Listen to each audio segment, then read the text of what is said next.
March 15, 1952, 2:47 a.m. FBI Special Agent Robert "Bob" Mayhew sat in his government-issued Ford outside the Flamingo Hotel in Las Vegas, Nevada. In his briefcase was a 347-page dossier, 20 federal charges, tax evasion, racketeering, interstate gambling operations, money laundering, conspiracy, murder for hire. Each charge backed by 3 years of surveillance, wiretaps, witness testimony, financial records, everything they needed to put Meyer Lansky away for life, maybe even the electric chair. The arrest warrant was signed. The raid was scheduled for 6 a.m. 72 FBI agents were positioned across 5 states, ready to move simultaneously on Lansky's operations in New York, Florida, Nevada, New Jersey, and California. This was it, the biggest organized crime bust in FBI history. The man they called the mob's accountant was finally going down. Mayhew's phone rang. His supervisor, Assistant Director Alan Belmont, calling from Washington, D.C. "Stand down," Belmont said. His voice was tight, strained. "What? We're 3 hours from—" "Stand down. Effective immediately. Destroy the warrants. Seal the files. This operation never happened." "Sir, we have 20 charges. We have 3 years of work. We have—" "You have your orders, Agent Mayhew. And Bob?" "Yes, sir." This conversation never happened either. The line went dead. Mayhew sat in that car for 20 minutes, staring at the briefcase that contained enough evidence to dismantle half of organized crime in America. Then he drove back to the field office, watched as 3 years of work was shredded, burned, erased from existence. What nobody knew, what the FBI couldn't explain, what would remain classified for 40 years, was this. One phone call had been made. Not to the FBI, not to the Justice Department, not even to the President. One phone call to someone whose name appeared in no government directory, who held no official title, but who had the power to make federal charges disappear like smoke. That phone call came from Meyer Lansky himself. And the person he called, well, that's where this story gets interesting. To understand what happened on March 15, 1952, you need to understand who Meyer Lansky was in the early 1950s. He wasn't just a gangster. He was something far more dangerous. He was indispensable. Born Meyer Sucho-Ulyansky in Grodno, Russian Empire, Meyer Lansky came to America in 1911 at age 9. Grew up on the Lower East Side of Manhattan. Smart kid, brilliant with numbers. By age 14, he was running a craps game that netted more profit than most adult operations. By 16, he'd partnered with Benjamin Bugsy Siegel and Charles Lucky Luciano, forming what would become the foundation of the National Crime Syndicate. But Meyer was different from other mobsters. Bugsy was flashy, violent, unpredictable. Lucky was charismatic, a natural leader. Meyer was quiet, calculating. He didn't carry guns, didn't make threats, didn't need to. Because Meyer understood something that most criminals never grasp. Real power isn't about violence, it's about information. It's about making yourself valuable to people who can protect you. By 1952, Meyer Lansky controlled an empire worth an estimated $300 million, over $3.5 billion today. He ran the numbers rackets in New York. He controlled casinos in Havana, Cuba. He was building Las Vegas from desert sand into an oasis of vice. He laundered money through banks in Switzerland, the Bahamas, and numbered accounts that couldn't be traced. But more importantly, Meyer Lansky knew things. He knew which politicians were on the take, Which judges had gambling deaths, which police chiefs visited his brothels, which FBI agents had expensive tastes they couldn't afford on government salaries. Meyer kept files, detailed records, names, dates, amounts, photographs, insurance policies, he called them. And in 1942, 10 years before that phone call saved him, Meyer Lansky had done something that made him untouchable, something that gave him leverage over the United States government itself. February 1942. America had just entered World War II. German U-boats were sinking American ships along the East Coast. Dozens of vessels torpedoed in the Atlantic, supplies lost, sailors dead. The Navy was desperate.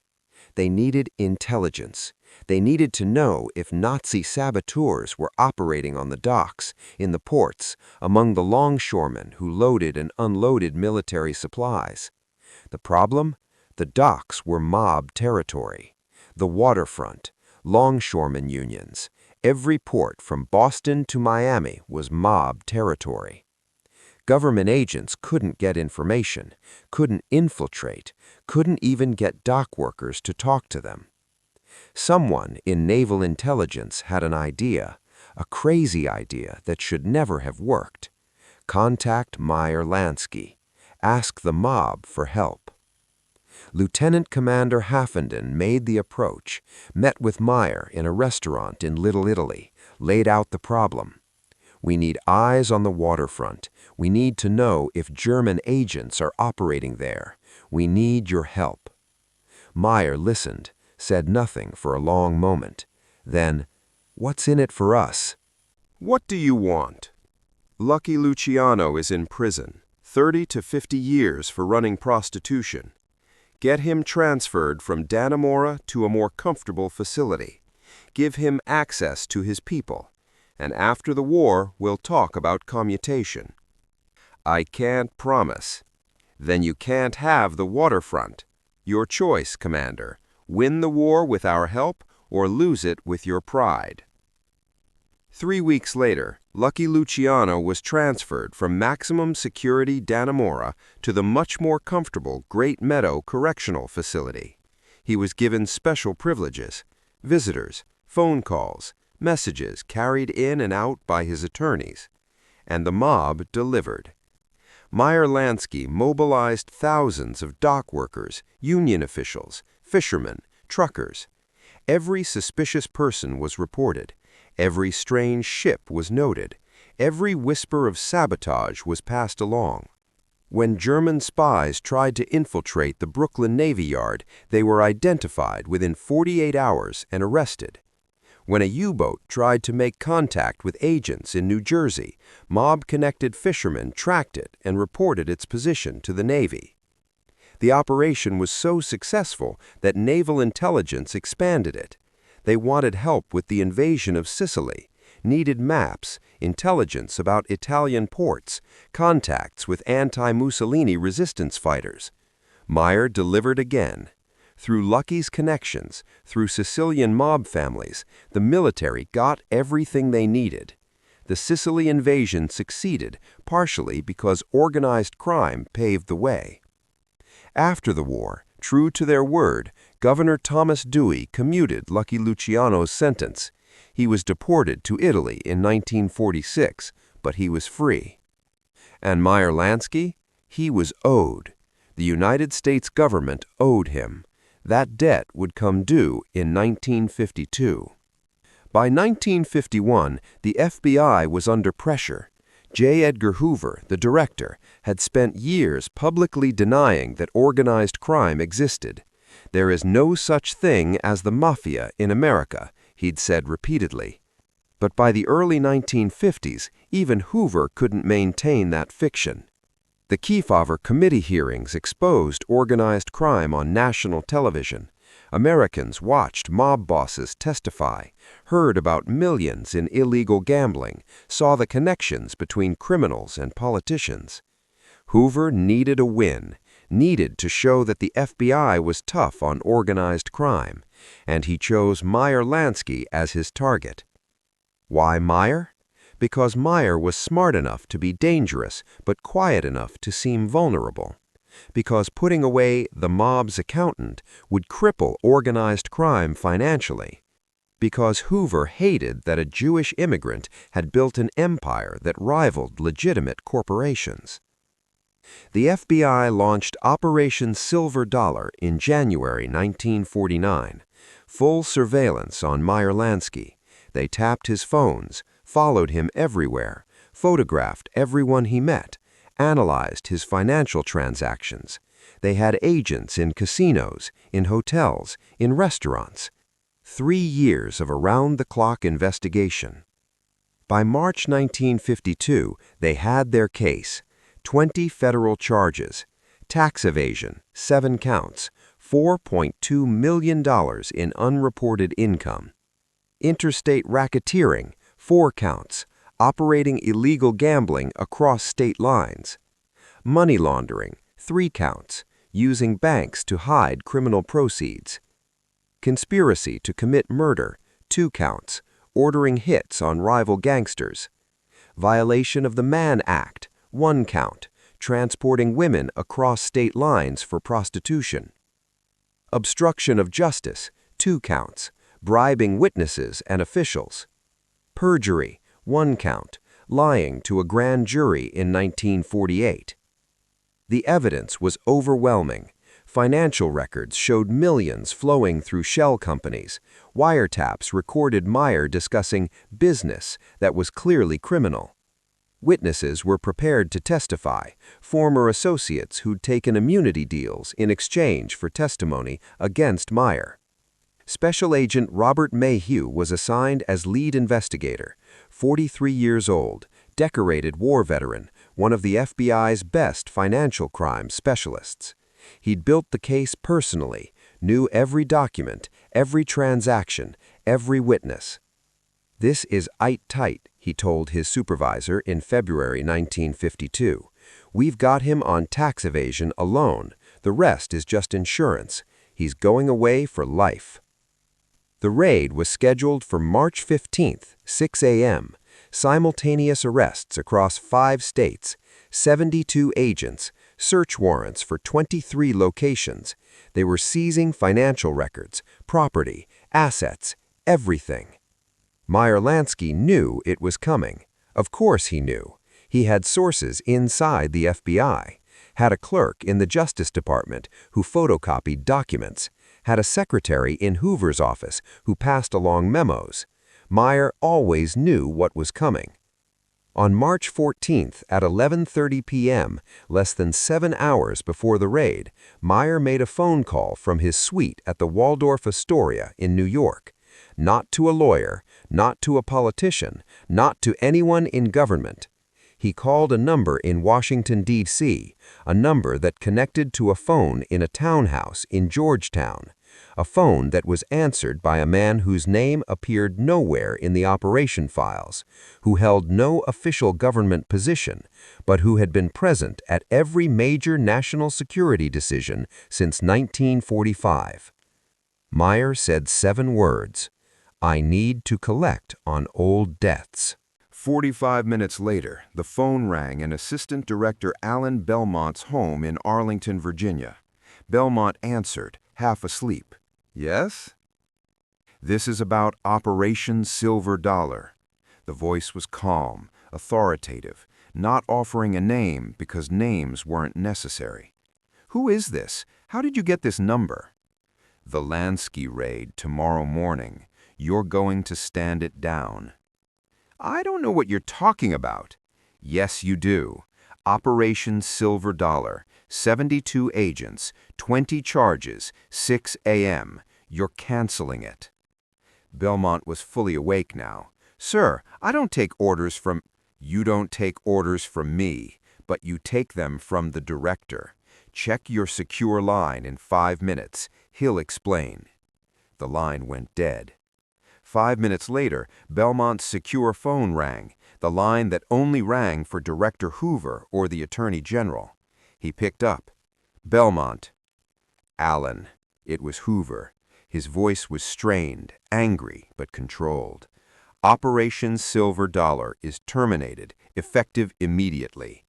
Sir, we're 7 hours from the largest organized crime arrest in Bureau history. I said terminated. On whose authority? A long pause. Then, on authority you don't have clearance to know about. Destroy the warrants, seal the files. This operation is classified above top secret as of now. The evidence, the witnesses, everything goes in a safe. If anyone asks, Operation Silver Dollar never existed. Director, with respect, we have 3 years of work here. We have 20 solid charges. I know what we have. Hoover's voice cracked with frustration. And I know what happens if we proceed. Do you understand what Operation Underworld was, Allen? The war effort, Naval Intelligence, the docks. It was more than that. It was the government of the United States officially partnering with organized crime, documenting it, putting it in writing. If we arrest Lansky now, if we put him on trial, he'll subpoena those records. He'll make Naval Intelligence testify about how we asked the mob for help, how we freed Luciano in exchange for their cooperation, how we made deals with criminals to win the war. That was 10 years ago. It's still classified. It's still politically radioactive. Imagine the headlines. FBI arrests man who helped win World War II. Government betrays mob ally. Roosevelt administration made deals with gangsters. Do you understand what that does to this bureau, to national security? Belmont was quiet. Lansky has leverage. He has documents. He has witnesses, people who were there when Naval Intelligence made those deals. He has proof that the United States government allied with organized crime, and if we push him, he'll burn down everyone who was involved, including people currently in this administration. So we just let him walk? We let him walk because the alternative is worse. Stand down the operation. That's an order. The line went dead. Belmont sat in his study for an hour. Then he called his team leaders. Stand down. Operation Silver Dollar is terminated. Why? Don't ask why. Just shut it down. At 2:47 a.m., he called Special Agent Mayhew in Las Vegas. Stand down. And just like that, 3 years of work vanished. 20 charges disappeared. Meyer Lansky walked free. March 15, 1952, 7:30 a.m. Meyer Lansky had breakfast at the Waldorf Astoria's restaurant. Scrambled eggs, rye toast, black coffee. He read the New York Times, checked his watch at 7:45, and smiled slightly. No FBI raid, no arrest, no 72 agents crashing through his door. His attorney, Moses Polikoff, joined him at 8 a.m. I just heard from my contact at Justice. Operation Silver Dollar is terminated, files sealed. How did you know? Meyer sipped his coffee. I didn't know. I just reminded certain people that loyalty works both ways, that debts get repaid, that smart men honor their commitments. The Lansky files? Stay classified, probably forever. As long as I'm alive, nobody wants those coming out, which means I'm alive as long as those files matter. So you have immunity?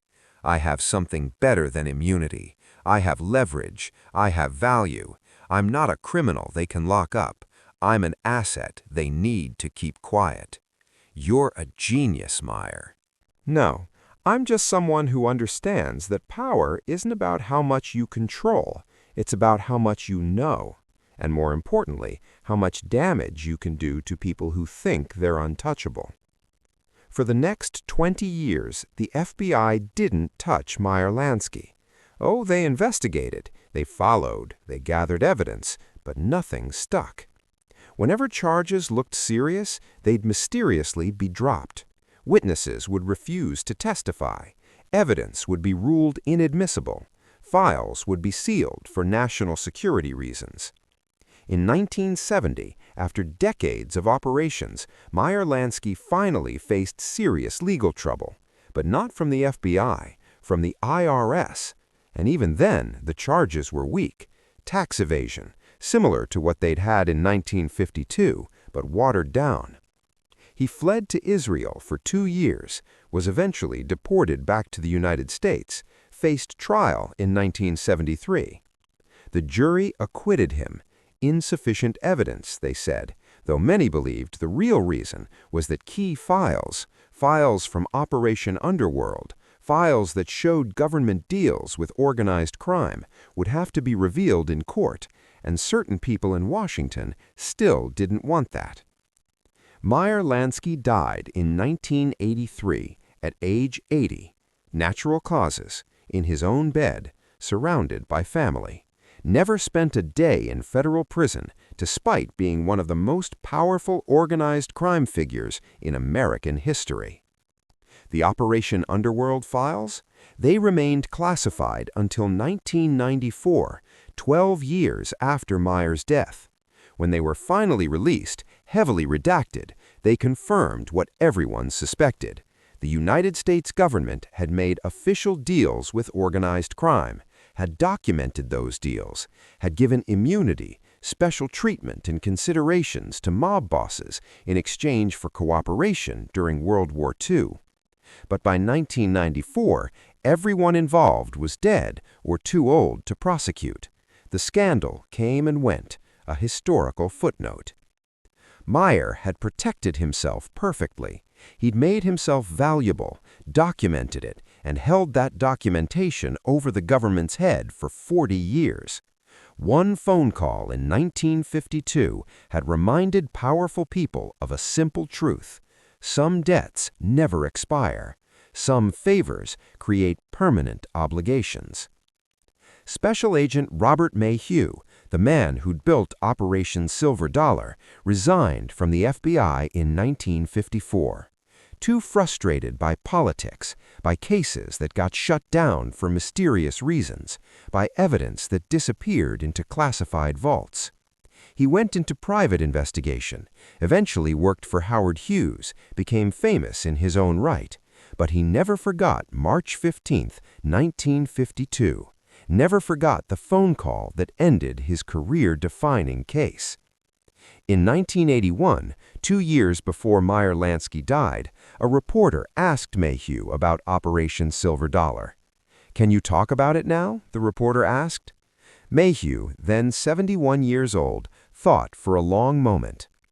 "I built a perfect case, 20 federal charges, evidence that would have put him away for life, and one phone call made it all disappear."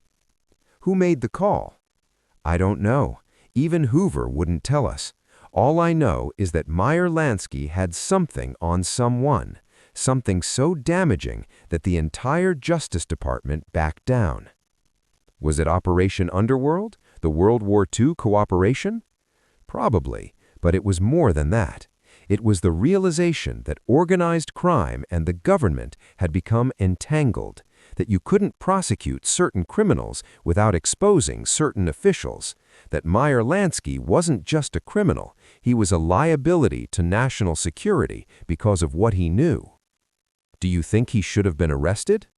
Mayhew was quiet. "As an FBI agent? Absolutely. He was a criminal. He broke laws. He should have faced justice." He paused. "As someone who lived through World War II, as someone who knows what Naval Intelligence accomplished with mob cooperation, I don't know. War makes strange allies, and sometimes those alliances have consequences we're still paying for decades later." Did Meyer win? Mayhew smiled sadly. Meyer Lansky lived free for 80 years, built an empire, died in his own bed, never faced real consequences for any crime we could prove he committed. You tell me if he won. The story of Meyer Lansky and Operation Silver Dollar isn't just about one phone call that made 20 charges disappear. It's about how real power works, how one man outsmarted the FBI for 40 years. Hit that subscribe button. We're telling the untold stories of Meyer Lansky, the moments history won't touch, the times when brilliance beat brute force. Drop a comment. Was this justice? Should the government have honored their World War II deals? Or should Meyer Lansky have faced trial regardless of what he would reveal? Where's the line between national security and criminal justice? Turn on notifications. Next week, we're covering the time Meyer Lansky walked into a meeting with 5 mob bosses who wanted him dead and walked out with all of them working for him. You don't want to miss that. Remember, real power isn't about violence, it's about knowing what others don't want revealed. And Meyer Lansky knew everything.